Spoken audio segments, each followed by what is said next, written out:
प्रधानमंत्री उपरे असंतोष झाड़िले राहुल गांधी। गुरुवार दिन लोकसभा आरंभ होगा मात्रे विरोधी दल गैस सिलेंडर को नहीं प्रतिवाद करते। मुलतवी पर विरोधी एमपी माने संसद परिसर में स्लोगान देते। राहुल गांधी देशर वर्तमान इंधन संकट उपर कहवाई अनुमति मागिते, किंतु तांको ये अनुमति मना कर नियम उद्धृत कर से कहते जे नियम परिवर्तन होईची। गृह निजे अनुमति देवा परिवर्ते मंत्री को प्रश्न करे। लोकसभा विरोधी दल नेता राहुल गांधी कहते भारतर शक्ति सुरक्षा विपद रे थिबारु देश निकट भविष्य में एक बड़ इंधन संकटर सम्मुखीन हो पारे। से एथिपाई सरकार का त्रुटिपूर्ण वैदेशिक नीति को दायी करते जदि समयोचित प्रस्तुत न करा जाए तेबे लक्ष लक्ष लोके गुरुत्वपूर्ण क्षति सही पारती।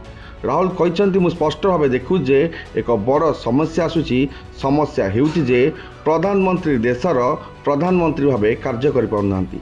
राहुल गांधी कहते जे वर्तमान अंतर्जातीय संघर्ष केवल ईरान रु तेल पाइबापी कि नाही ता नुहे, बरं विश्व क्रम एक बड़ परिवर्तन।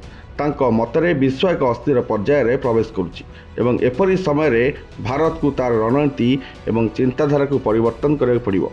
से सरकार एवं प्रधानमंत्री को तुरंत प्रस्तुति आरंभ करने एवं देशर लोक मैंने जपरी कौन शक्ति संकट सम्मुखीन न होती ता निश्चिंत करने को अपील कर। राहुल गांधी कहते यह एक राजनैतिक विवृत्ति नुहे, बरं एक संभाव्य संकट विषय एक चेतावनी। Bureau report, UBC news.